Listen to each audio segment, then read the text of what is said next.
대통령의 배우자라는 그 위치에서 이 사람이 뭐 지금 금품도 받고 뭐 매간 매직에 있어서 그러니까 실력도 행사했다는 거 아니에요? 그렇죠. 네. 그러니까 법원이 그 부분과 관련해서 위법성에 대한 인지가 있었다라고 오늘 얘기를 했고, 그 다음에 그걸 알면서도 계속했다라는 얘기도 했거든요. 그러니까 어쨌든 지금 말씀하신 부분, 그러니까 예를 들면 내가 이거를 받는 게 위법이긴 한데 내가 신분이 모호하니까 내가 문제가 되지 않을 거야. 그런 판단까지 했다라고 지금 법원이 보고 있는 취지이기 때문에 사실은 더 악질인 거죠. 악질이죠. 예. 더 악질적인 거죠. 그러니까 뭐 계속 얘기하고 있지만 유죄 인간인 거죠. 그리고 그 바샤른 콘스탄틴 시계줬던 로봇계 사업가 서성빈 씨 관련해서는 그때 구매 대행 얘기를 했었잖아요. 그렇죠. 대신 싸게 좀 사는 거다. 근데 재판부는 지금 그거 책임 면하려고 구매 대행을 주장했다. 너 더 나빠. 그렇죠. 라고 얘기를 하고 그렇죠. 있습니다. 그리고 그것도 얘기했어요. 실제 뭐 최근 들어서 돈을 조금 갚았거든요. 그렇죠. 변제를 또 했죠. 그래서 이제 조금 양형에 참작해달라는 취지로. 그러니까 돈 준 것도 시계값보다 적게 줬어. 영부인 DC가 있었던 거거든. 그러니까 이런 것도 이게 사람이 참 갚으려면 다 갚던가.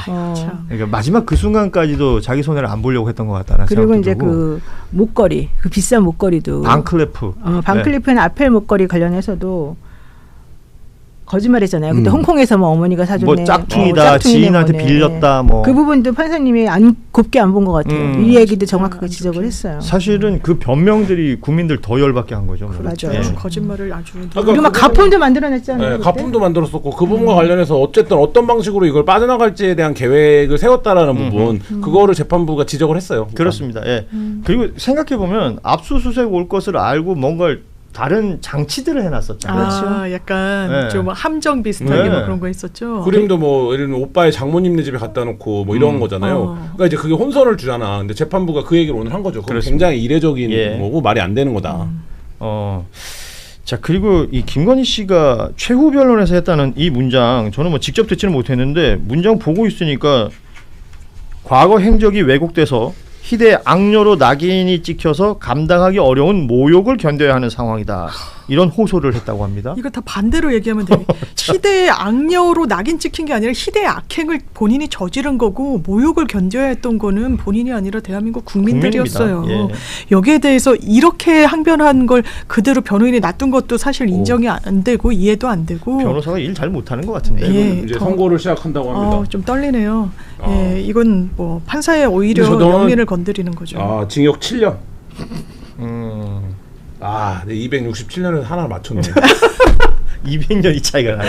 그래도 시간이면 많이 나왔 지금까지 제일 많이 나왔네요. 왜냐하면 지난번에 1심 때 도이치 주가 조작까지 했는데도 1년 8개월 나왔고 그다음에 2심에서도 4년 나왔잖아요. 그렇죠. 근데 이번에 이거 2억 9천만 원 상당의 금품을 받은 것 때문에 7년이라. 야, 아마 김건희 씨 뒤집어질 것 같은데요. 지금 7년이나. 훌륭합니다.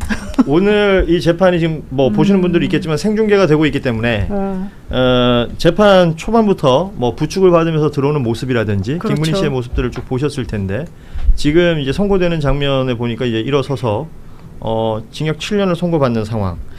자, 지금까지 나온 것 중에 제일 김건희 씨 관련해서는 형이 제일 셉니다.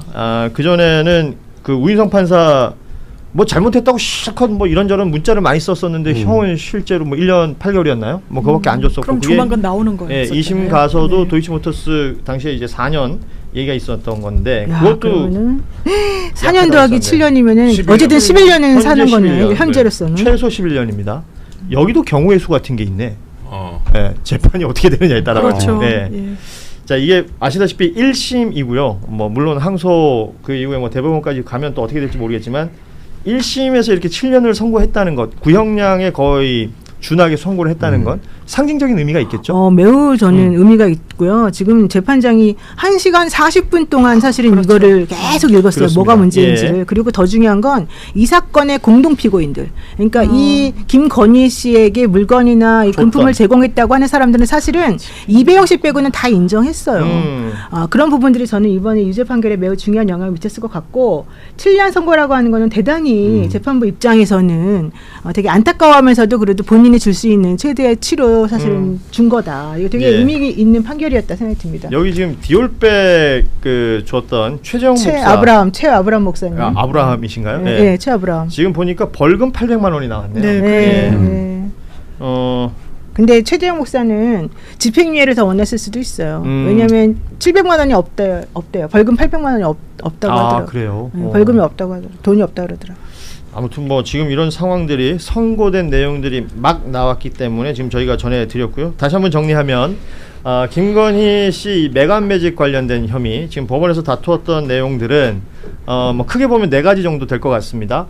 서희건설 이봉관 회장에게 뭐 목걸이부터 시작해서 나토 3종 세트라고 얘기했던 그 금품에 대한 이야기, 그 이배용 전 국가교육위원장 관련해서 이제 금두꺼비, 그리고 김상민 전 검사에게 그 그림이 있었고요.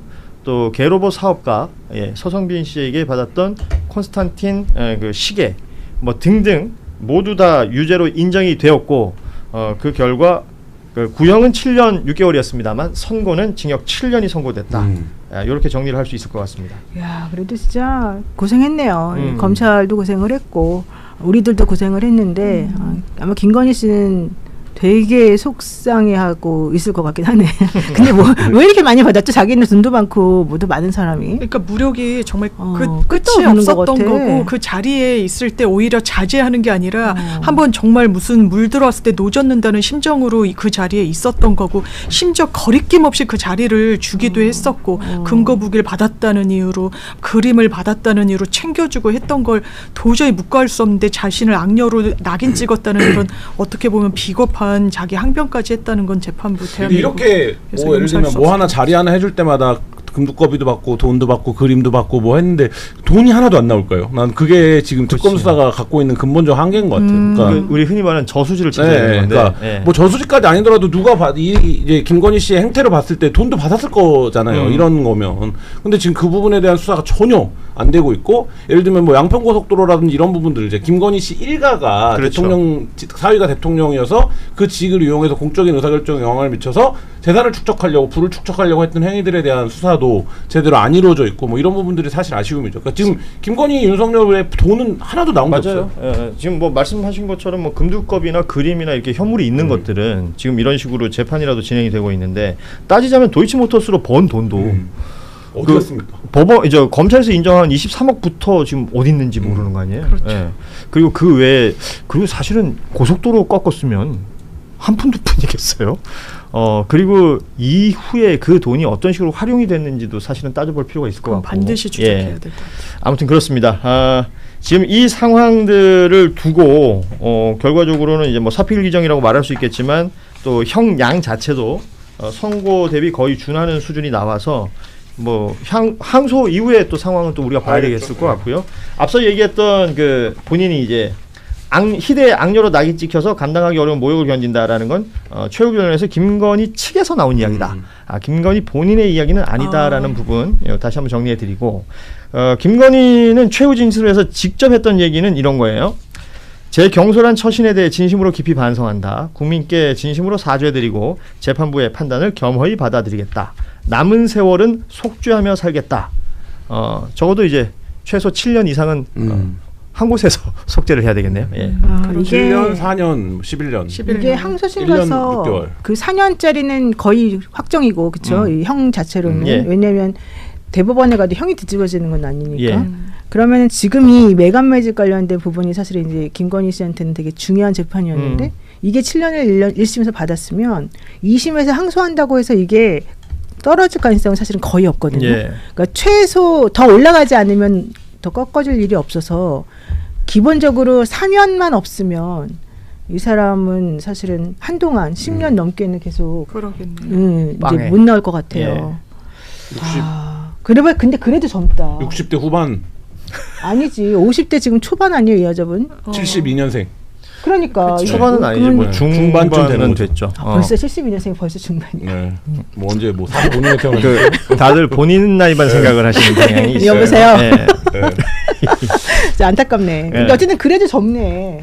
그렇죠. 60대 중반이니까. 그러니까 60대 중후반쯤에 이제 지금 형량으로는 뭐 나온다면 나오게 되는 건데, 뭐 하루하루가 쉽지는 않겠죠. 그 안에 있으면 또 그만큼의 반성을 해야 될 시간일 것이고요. 예. 한겨레 단독으로 나왔던 이 그 특검에서 도이치모터스 주가 조작 수사 당시에 김건희 씨 쪽에 그 답변서 내용을 사전에 조율했다라는 그 의혹받는 최재훈 전 서울중앙지검 반부패 2부장 청탁금지법 위반 혐의로 입건은 돼 있습니다. 그리고 당시의 내용을 좀 보자면, 그러니까 2024년 6월 11일에 그 문서를 만든 거죠. 그게 PDF 파일로 있었는데, 요게 답변서가 나온 거는 공식적으로 같은 해 7월 5일, 약 한 달 정도 시차가 있었거든요. 근데 그 사이에 답변서가 수정이 됐다. 근데 그 처음에 답변서를 작성할 때 없었던 색깔들이 들어갔다는 거 아니에요? 뭐 빨간 휴지 줄까, 파란 휴지 줄까처럼 빨간색, 파란색으로 표시되어 있는 부분들을 결국은 삭제를 원하는 부분은 삭제를 했고, 빨간색 부분만 딱 남아 있는 것을 공식 답변서로 채택했다. 요 내용이 한겨레 단독으로 나온 게 있었단 말이죠. 진짜 이랬으면 그건 검찰이 아니라 개인 변호사 일을 한 거죠. 예. 그렇죠. 그때 윤석열 정권 당시에 윤석열 씨와 관련된 혹은 내지는 특히 이제 처갓집 관련된 내용이잖아요. 예. 그 건만 나오면 법무부나 뭐 검찰이 전부 다 마치 윤석열 그 부인의 집안의 변호사인 것처럼 로펌인 것처럼 행동했다 이 얘기가 계속 나왔었는데, 결국 이번에 이제 최재훈 부장 얘기를 보더라도 그게 사실이었다는 게 확인이 된 겁니다. 네, 지금 이제 방송 도중에 또 큰 뉴스가 하나 좀 터진 게 있어가지고 요거만 잠깐 좀 정리를 한번 하겠습니다. 김건희, 우리가 김건희 한다는 지 진짜 오래됐는데 김건희의 그 매관 매직, 매관 매직 관련해서 오늘 1심 선고가 있었는데, 일단 어떤 혐의가 있는지 혐의부터 잠깐 좀 정리하겠습니다. 워낙 이제 오래된 사안이라. 네, 그 최재형 목사로부터 디올백 수수한 혐의 받고 있고요. 그리고 이봉관 서희건설 회장 있지 않습니까? 네. 반 클리프 목걸이 이거 6천만 원대입니다. 자, 그리고 서성빈 역시 바쉐론 콘스탄틴 시계, 로봇계 로봇계. 사업가. 네. 로봇계 사업가. 자, 그리고 이배영 전 국가교육위원장으로부터 금거북이, 맞아. 그리고 김상민 이른바 전 네, 검사로부터 전 검사. 예, 이완 화백의 점으로부터 그림 요거를 받은 혐의 등을 받고 있습니다. 그렇습니다. 그래서 특검이 징역 7년 6개월을 구형했는데, 조금 전에 1심 선고가 나온 것 같은데 혹시 징역 7년입니다. 징역 7년. 7년 선고했습니다. 징역 7년. 1심 선고가 7년. 요거는 여러분 매관 매직 혐의에 대해서 나온 겁니다. 그렇습니다. 네, 징역 7년이 선고가 됐습니다. 뭐 반클리프라든가 브로치라든가 금거북이, 바쉐론 콘스탄틴 요런 것들을 다 알선 명목 금품이라고 인식을 했다. 그래서 수수했다라고 판단했습니다. 네. 네. 잘 나온 것 같은데요. 그렇습니다. 지금 이제 사건 하나 더 있죠. 박성재가 이제 1심에서 공소기각당한 혐의가 그 청탁금지법 혐의잖아요. 그게 그러니까 김건희가 자기 수사를 무마해달라고 박성재한테 연락한 게 특검의 수사 범위가 아니라고 그렇습니다. 공소 기각을 했는데 기각됐죠. 그걸 종합특검으로 넘겼어요. 네. 그래서 다시 기소할 겁니다. 다시 기소하면 박성재와 김건희는 그건 아마 되게 셀 거예요. 네, 그건 청탁금지법 자체 뭐 그런데도 굉장히 센 형량이 나오기도, 수사를 무마한 거니까. 네. 그렇게 있고요. 지금 뭐 다른 건 아니고 뭐 적십자 관련해서는 뭐 여러 논란이 그냥 있는데 뭐 그렇다고 이제 제가 이제 어제도 방송하고 그랬으니까 다른 건 아니고, 이번에 박성재 1심 판결문에 대해서 우리 언론이 주목하지 않는 내용들이 좀 있어요. 알겠습니다. 그럼 그거 정리하기 전에 제가 그럼 짧게 정리할게요. 왜냐하면 저희가 휴방 기간에 발생했던 그런 또 중요한 뉴스였는데, 박성재 1심 선고가 있었어요. 우리가 휴방 기간 동안에 이진관 판사가 또 정말 내 느낌에는 내란하고 유일하게 지금 싸우는 사람이 이진관 판사 같아. 사법부에서 1심 그 결과를 잠깐 좀 소개를 해주시겠습니까? 네. 혐의는 내란 중요 임무 종사 혐의를 받고 있었는데요. 특검이 구형을 징역 20년을 구형을 했거든요. 근데 이진관 판사가 징역 25년을 선고하고 법정 구속을 했습니다. 와, 올려서 선고하고 법정 구속. 이 사람이 지금 사회에 나와 있었거든. 그렇죠. 예, 정말 믿기지 어려운 그런 현실이었는데. 근데 보도를 얼마나 제대로 안 했는지 이 박성재가 이게 구속이 안 된 상태인 거를 모르는 사람도 있어요. 태반입니다. 네. 예. 아니 근데 구속영장을 2번 기각을 시켰잖아. 네. 혐의 소명 안 된다고. 그렇습니다. 근데 저거는 이진관 판사 스타일이 2심에서 깎을 거 알고 저렇게 하더라고요. 딱 올려쳐서 딱 깎여봤자. 깎여봐야 많이 나오고. 네. 그런데 오늘 이제 이것과 관련해서 짚을 부분이 뭐냐? 언론에서 주목하지 않는 부분인데, 한동훈에 대해서 내가 굉장히 고통스러워하는 게 뭡니까? 마치 본인이 다 내란 막은 것처럼, 그렇죠. 윤석열하고 대척점에서 자기가 다 싸운 것처럼 그게 나는 너무 고통스러워하는 거잖아. 내가. 네. 근데 그것과 관련해서 이번에 이진관 판사가 짚은 부분들이 있어. 근데 이게 언론에서 다뤄지질 그렇죠. 않고 있습니다. 요거를 오늘 봉지욱 기자가 좀 이야기를 하고 싶다고 합니다. 그러니까요. 이게 판결문에 판사가 일부러 적는 부분이 있어요. 안 적어도 되는데 일부러 기록으로 남기기 위해서 저는 적었다고 보이거든요. 네. 근데 이 박성재 판결문에 그래픽 7번, 예, 자료 7번 보시면 두 번째 문단 우리 수환 씨가 좀 읽어주십시오. 이 회의는 정부와 대통령실, AR 소속 국회의원 잠깐만요. 이날 회의가 뭐냐면 2024년 12월 3일 내란 다음 날 12월 4일 오후 2시에 국무총리 공간에서 뭐 정진석, 한동훈, 나경원, 추경호 뭐 등등등 해갖고 다 모여요. 회의를 합니다. 정대 관계자들이 다 모여. 그러니까 내란 바로 다음 날. 당정대 회의를 했는데 거기서 회의를 해서 무슨 회의한 내용이 있을 거 아니에요. 그렇지. 그 회의 내용이 이제 세 번째 문단입니다. 세 번째 이제 문단. 나온 거야. 여기에 이제 거기서 무슨 한동훈 이름이 얘기를 나와. 할지 우리는 몰랐는데 여기 나온 거예요. 한동훈 이름이 나와. 거기 회의에 한동훈이 참여했다고. 네. 근데 한동훈과 관련된 내용이 들어가 있다고. 이거를 지금 빨리 소개해드려. 세 번째 문단. 그렇습니다. 거기서 AT는 정진석입니다. 네. 정진석. 자, 이 회의에서 정진석은 윤석열이 이 사건 비상계엄을 선포한 이유에 관하여 야당의 의회 폭거는 헌정 질서를 문란하게 하는 행위고 그로 인해 편안한 날이 없어 분노하였으며 결국 고뇌 끝에 정상화를 위해 비상계엄 선포를 결심하게 되었다는 취지로 설명하였고 회의 중 윤석열이 비상계엄을 선포한 이유에 대해 직접 설명해야 한다는 논의가 나오자 한동훈은 윤석열이 비상계엄을 선포한 이유에 대해 직접 설명하려면 그 정당성이나 이유에 대해 잘 논리를 구성해서 국민을 설득할 수 있도록 이야기해야 한다. 자료 6번으로 바로 이어서 읽어주시면 됩니다. 이야기하지. 계엄의 정당성. 그렇게 이야기를 해야지. 그냥 자기 주장을 막 하면 안 된다는 취지로 말하는 등 참석자들은 윤석열이 하야하거나 탄핵 소추를 당하거나 특검 수사를 받아서는 안 되고 경찰과 군 인사 및 김용현 등에게 그 책임을 지우는 등 대책 마련과 이 사건 비상계엄의 합리화, 정당화, 논리 개발 필요성에 대해 인식을 공유하고 동의하였으며 AT가 정진석은 계엄의 정당성, 불가피성에 대한 논리를 구성해서 금일 자정까지 윤석열에게 보고하겠다고 이야기했다. 피고인 박성재는 그 과정에서 당정대 회의에 따른 역할을 수행하고자 소지한 수첩에 논의된 주요 내용을 기재하였다. 와, 이거 대박 사건 아니야, 그러니까 이거? 이게 박성재 수첩의 존재가 나온 거잖아요. 예. 저게 이제 증거로서 채택이 된 건데 저기서 보면 한동훈이 적극적으로 참여해가지고 뭐 대국민 기자회견을 뭐 윤석열 막무가내식으로 하면 안 된다 이렇게 직접적으로 참여했다는 게 딱 한 문장밖에 안 나왔는데 이 수사를 해보면 쭉 나올 거 아닙니까? 저 네. 수많은 사람들이 앉아서 맞습니다. 더군다나 지금은 박성재도 들어갔지 한독수도 들어갔지 한동훈을 보호할 이유가 없거든요. 네네. 예, 근데 하는데 그렇다면 저기서 저렇게 말을 하고 끝났으면 모르겠는데 실제로 저 일이 이루어지죠. 그렇지. 12월 그 7일. 윤석열이 대국민 다발을 하잖아요. 음. 그래갖고 자기 핑계를 막 대는데 그 다음 날 한동훈과 한덕수가 관저에서 윤석열 만난 다음에 대국민 담화를 합니다. 그렇죠. 기자회견을 해요. 네, 그 영상 있죠. 그렇습니다. 이게 요거는 이제 12월 7일입니다. 이제 내란이 있고 시간이 좀 흘렀죠. 12월 7일에 한동훈이가 나와가지고 뭐 윤석열 뭐 탄핵이 중요한 게 아니고 나랑 한덕수가 국정 한번 운영해 볼게 이런 취지. 자기네들이 정권을 잡은 것처럼. 그 굉장히 웃기는 내용이었는데요. 그 영상 잠깐 함께 보겠습니다. 계엄 선포 사태는 명백하고 심각한 위법 사태였습니다. 국민의힘은 혼란을 최소화하기 위해서 대통령의 질서 있는 퇴진을 추진할 것입니다. 이미 대통령은 자신의 임기에 대한 당의 결정을 따르겠다고 한 바 있으니 혼란은 없을 것입니다.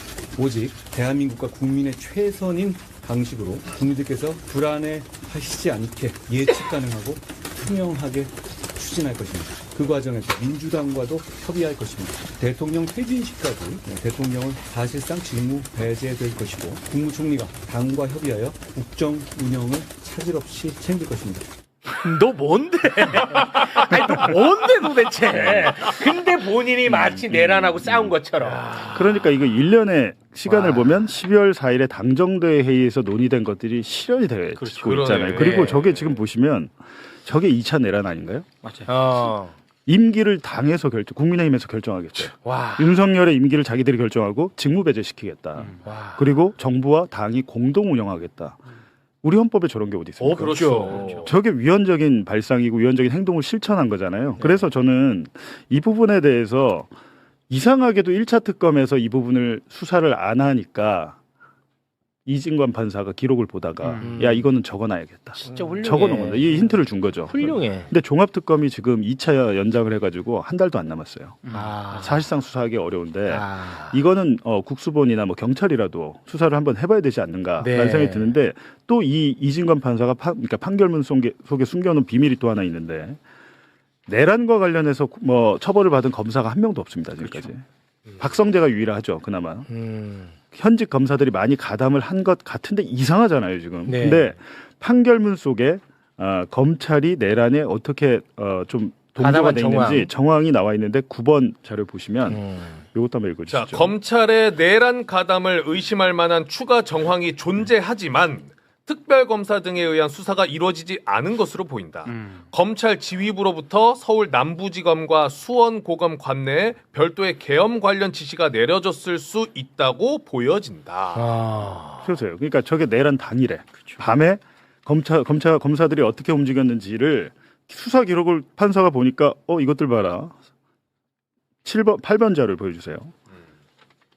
지금 딱 전화를 합니다. 박성재가 심우정에게 12월 3일 11시 1분에 심우정 검찰총장에게 전화를 하고 심우정 총장은 12분 후에 대검 공공수사부장한테 전화를 해요. 그러니까 자정이 넘겨서 다음날 그러니까 0시 25분에 저 대검 공공수사부장은 남부지검의 차장감사한테 전화를 해요. 근데 조금 또 있다가 다시 심우정은 신흥석 남부지검장한테 직접 전화를 합니다. 남부지검이 어디입니까? 국회 소관이잖아요. 그렇죠. 여의도.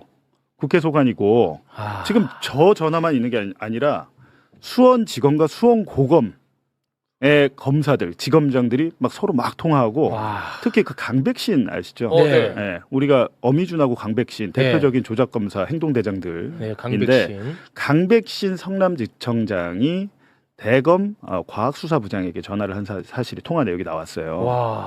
근데 이거를 가지고 이 검사들이 뭐라 그래? 특검에 이렇게 얘기했나 봐요. 상황이 급박하니까 서로 불안해가지고 전화한 거다. 네. 대검 그러니까 허정이라고 대검 과학수사부장이 어디냐면 대검의 디지털 포렌식 센터가 있습니다. 제가 거기서 당했거든요. 다른 피의자들 전부 다 중앙지검에서 하는데 저만 거기로 오라고 하더라고요. 대검에. 근데 대검의 디지털 포렌식 기술이 거의 탑이에요. 그래서 저게 왜 그러냐면 왜 또 수원이냐라고 봤을 때 성관이가 과천에 있잖아요. 수원지검 관할이에요. 수원지검 관할이고 거기서 이제 뭐 서버를 방첩사 이 사람들이 성관이 서버 봐봐야 뭐 알겠습니까? 디지털 포렌식 전문가들이 가서 뭐 거기 심더라도 뭘 하겠죠. 그런 일들을 하려고 했는데 저렇게 통화를 하고 이제 합수부에도 파견을 하고 뭐 어디도 파견을 하고 이제 검사들을 하려고 추진을 하다가 국회에서 비상계엄 해제 의결이 돼버렸잖아요. 그러면서 멈춘 거죠. 그래서 없던 일이 돼버린 거예요. 근데 저거를 특검에서 수사를 제대로 안 하니까 이진관 판사가 적어놨어. 보여진다라고 딱 얘기 써놨잖아요. 그러니까 진짜 어마어마한 일이죠. 진짜 지금. 훌륭해. 이진관 판사는 진짜 훌륭합니다. 맞습니다. 이 진짜 잊어서는 안 돼. 이진관 판사.